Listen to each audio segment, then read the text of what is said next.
Hi viewers, మనం వచ్చేసి పర్యాయవాచి శబ్దాలు మనము చూడబోతున్నాము. పర్యాయవాచి శబ్దాలు అంటే ఒకే వర్డ్ అనమాట. ఇప్పుడు వచ్చేసి ఒక అర్థం ఉందనుకోండి, దానికి వచ్చేసి వేరు వేరు పేర్లతో మనం వచ్చేసి పిలవచ్చు అనమాట.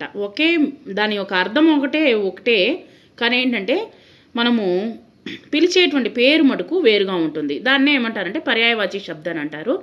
బాదల్ మేఘము, ఆంక్ నేత్ర కళ్ళు, సముద్ర సాగర్ సముద్రము, హాతీ ఏనుగు, గజ్ పాఠశాల విద్యాలయ పాఠశాల, మోర్ మయూర్ నెమలి, ధర్తి పృథ్వీ భూమి, ధర అని కూడా అనొచ్చు భూమిని, పేడ్ చెట్టు, వృక్ష తరు, కమల్ అంటే లోటస్ తామర పువ్వు, నీరజ్ జలజ్ పంకజ్ అని కూడా అనొచ్చు. పహాడ్ గిరి పర్వత్ అనే అంటాము. కపి బందర్ మారుతి కోతి.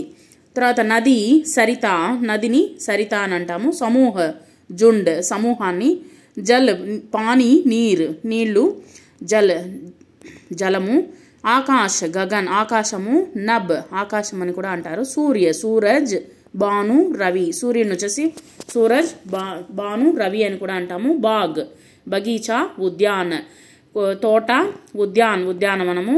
చంద్రమా చాంద్, మయంక్ చంద్రుణ్ణి మయంక్ అని అంటాము.